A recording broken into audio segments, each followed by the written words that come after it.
கர்த்தருடைய பரிசுத்த நாமத்துக்கு மகிமை உண்டாவதாக. இந்த கால நேரத்தில் மட்டுமாக ஆண்டவரை துதித்து மகிமைப்படுத்தி ஆராதித்த தேவ பிள்ளைகளே, உங்களையும் உங்கள் குடும்பங்களையும் ஆண்டவர் ஆசீர்வதிப்பாராக. இன்றைக்கும் நாம் தியானிக்கும்படியாக ஆண்டவர் நம்மளுக்கு கொடுத்திருக்கிற வேத பகுதி பிரசங்கின் புஸ்தகம் 5வது அதிகாரம் 7வது வசனம். பிரசங்கி 5வது அதிகாரம் 7வது வசனம்.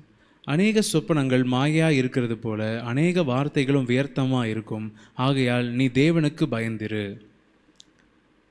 அநேக சொப்பனங்கள் மாயையாக இருக்கிறது போல அநேக வார்த்தைகளும் வியர்த்தமாக இருக்கும், ஆகையால் நீ தேவனுக்கு பயந்திரு. இன்றைக்கு ஆண்டவர் நம்மளுக்கு முக்கியமாய் கொடுத்திருக்கிற ஒரு வார்த்தை, நீ தேவனுக்கு பயந்திரு. இந்த வசனத்தில் ஆண்டவர் நம்மளிடத்தில் முக்கியமாய் 2 காரியங்களை வைத்து 3வதாக ஒரு காரியத்தை நம்ம வலியுறுத்தி நம்முடைய வாழ்க்கையில் பின்பற்றும்படியாக ஆண்டவர் நமக்கு கொடுத்திருக்கிறார். அநேக சொப்பனங்கள் மாயையாக இருக்கிறது போல என்ற வார்த்தை இங்கே கொடுக்கப்பட்டிருக்கு.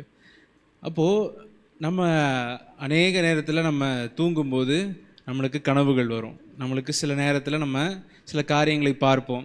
கனவுக்கு சில அர்த்தங்களை டாக்டர்ஸ் கொடுக்கும்போதே சில காரியங்களை நம்ம தியானித்து, இல்லை சில காரியங்கள் நம்முடைய எண்ண ஓட்டங்களில் ஓடிக்கொண்டிருக்கும்போது, இல்லை சில பிரச்சனைகளை குறித்தோ, இல்லை சில சந்தோஷமான நினைவுகளை குறித்தோ, சோகமான நினைவுகள் எதை குறித்து நம்ம அதிகமாக நம்முடைய இருதயத்தை தியானிக்கிறோமோ அந்த காரியங்கள் சில நேரத்தில் நம்முடைய கனவில் வரும்.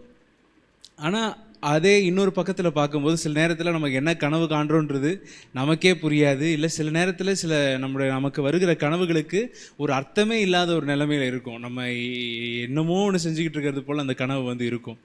அப்படி இந்த வசனம் என்ன சொல்லுதுன்னா, அநேக சொப்பனங்கள் மாயையாக இருக்கிறது போல்.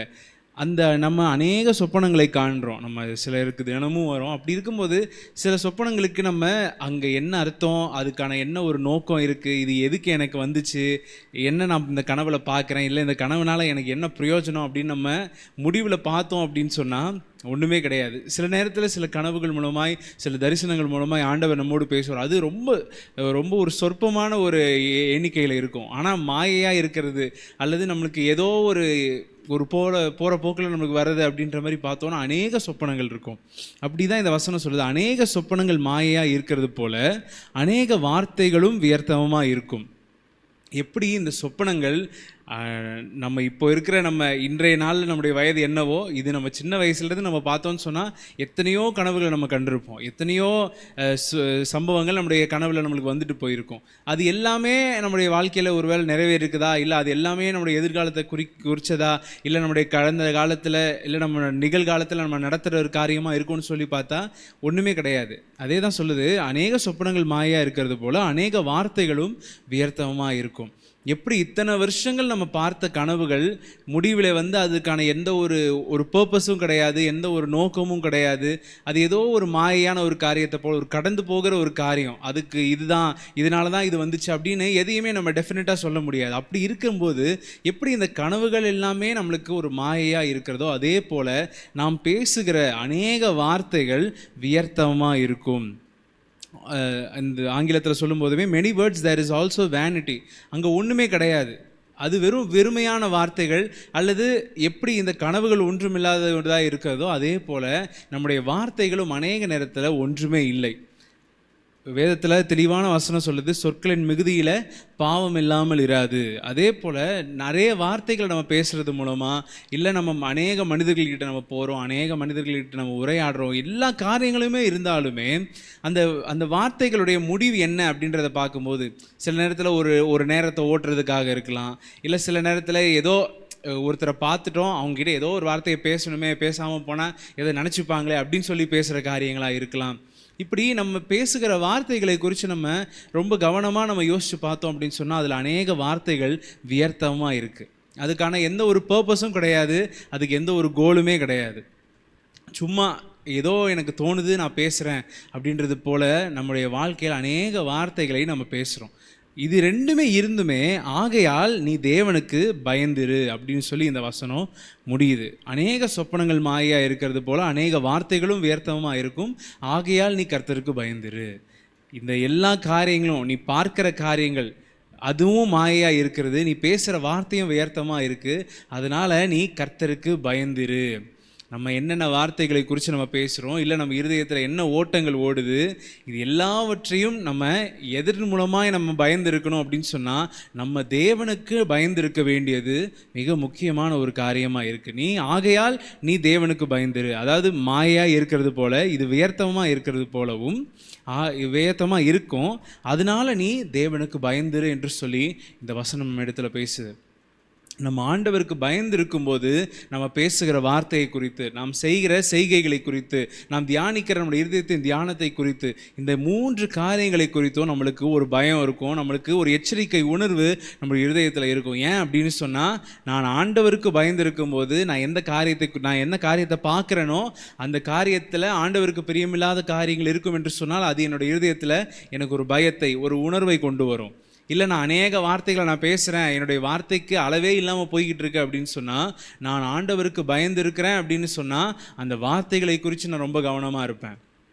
அப்போ என்னுடைய செய்கைகளை குறித்து நான் ஏதோ எனக்கு தோன்ற காரியத்தெல்லாம் நான் செய்கிறேன் அப்படின்னு என்னுடைய வாழ்க்கை இல்லாதபடிக்கு நான் தேவனுக்கு பயந்திருந்தேன் என்று சொன்னால் என்னுடைய செய்கைகள் கர்த்தருக்கு முன்பாக பயபக்தி உள்ளதாக இருக்கும்.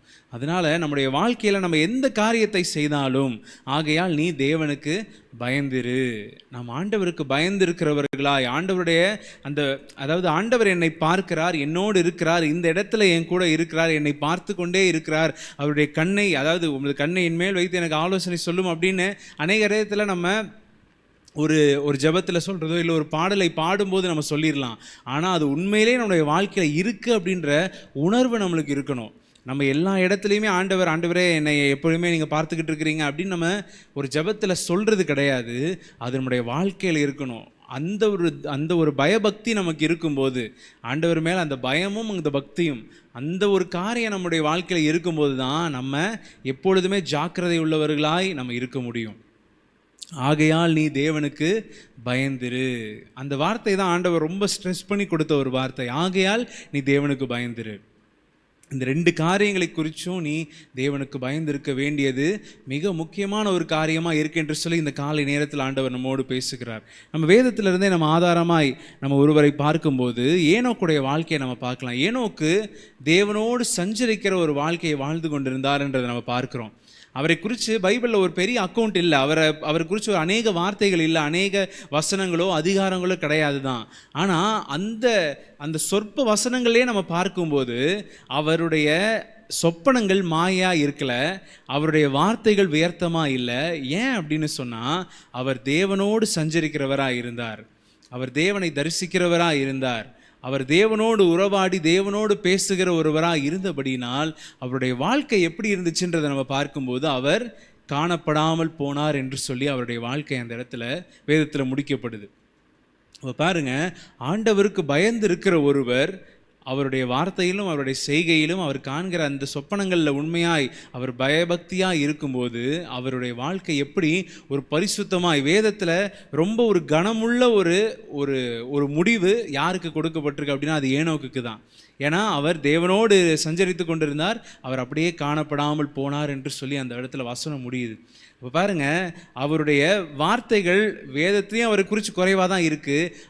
அவருடைய மேக்சிமம் அவருடைய வார்த்தை ஆண்டவரோடு பேசுகிற வார்த்தை, ஆண்டவரோடு சஞ்சரிக்கிற வார்த்தை. இப்போ நம்ம இந்த காரியத்தை குறித்து நம்ம தியானிக்கிறோமே, நம்முடைய வார்த்தை யார்கிட்ட அநேகமாக இருக்குது? ஒரு பிரச்சனை, ஒரு போராட்டம், இல்லை ஒரு கவலை, ஒரு கஷ்டம் என் வாழ்க்கையில் வருது அப்படின்னு சொன்னால் நான் யார்கிட்ட அநேகமாக அந்த வார்த்தைகளை நான் கொடுக்குறேன்? யாரோட என்னுடைய கான்வர்சேஷன் அதிகமாக இருக்குது? யாரோட நான் ரொம்ப பேசுகிறேன்? யாரோட அந்த காரியங்களை அநேகமாய் பகிர்ந்து கொள்கிறேன் என்று பார்க்கும்போது அதில் ஆண்டவர் அப்படின்றது அநேகருடைய வாழ்க்கையில் 2வது பட்சம்தான். இவ்வளவு சொல்கிற என்னுடைய வாழ்க்கையிலுமே சில காரியங்களை குறித்து நான் யோசித்து பார்க்கும்போது, இந்த வார்த்தைகளை கொடுக்கும்போதுமே தியானிக்கும் போது அநேக இடத்துல ஆண்டவர்கிட்ட ஒரு காரியத்தை நம்ம சொல்கிறது 2ஆம் பட்சமாக தான் நம்முடைய வாழ்க்கையில் போயிடுது. முதல்ல நம்முடைய காரியம் யாராக தான் இருக்குது?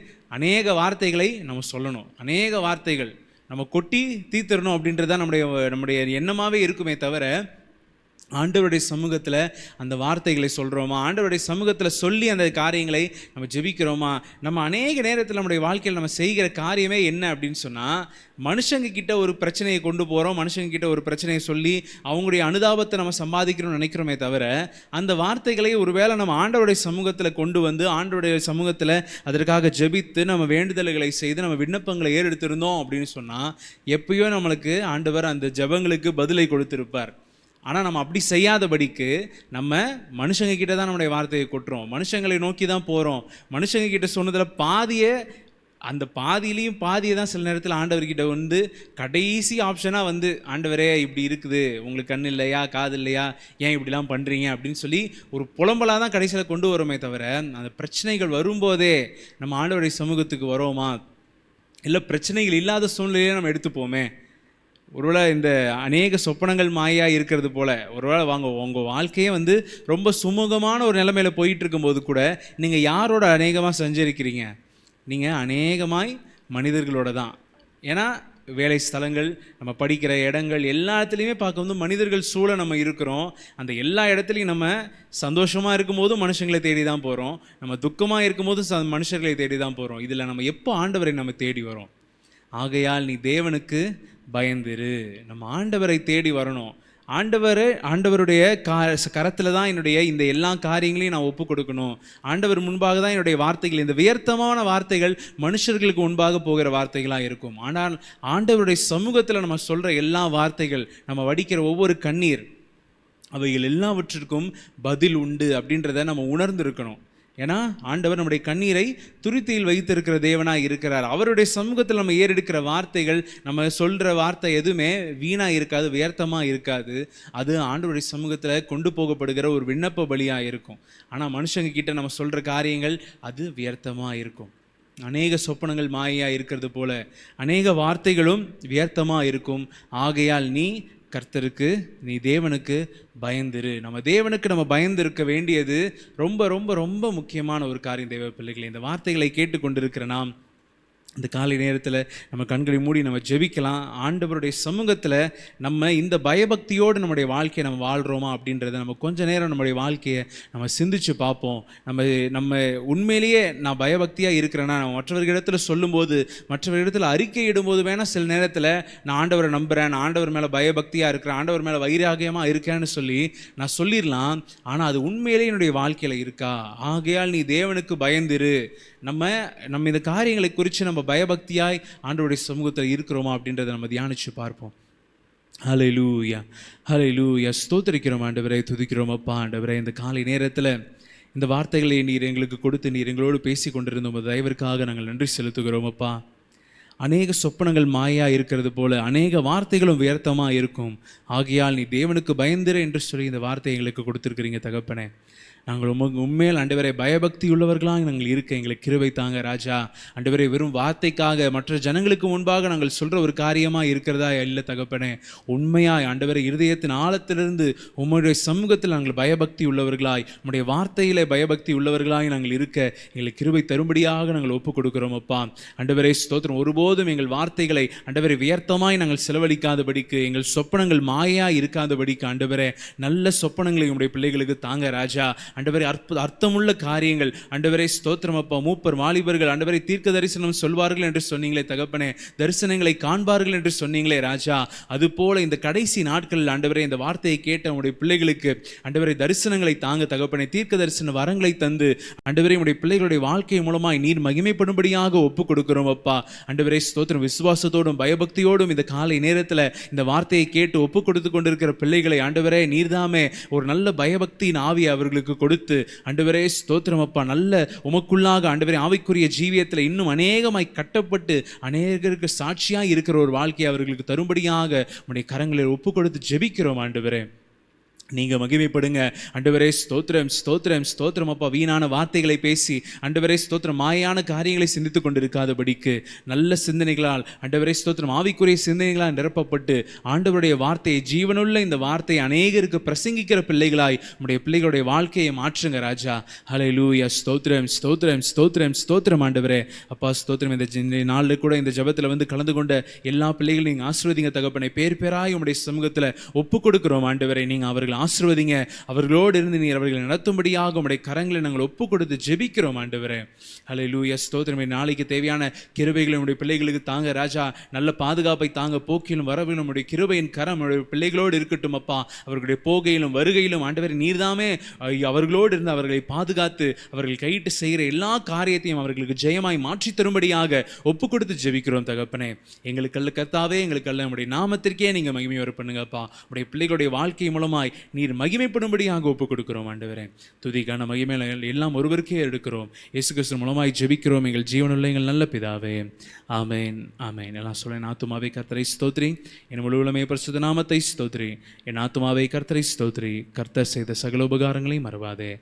ஆமேன், ஆமேன். கர்த்தர் உங்களை ஆசீர்வதிப்பாராக.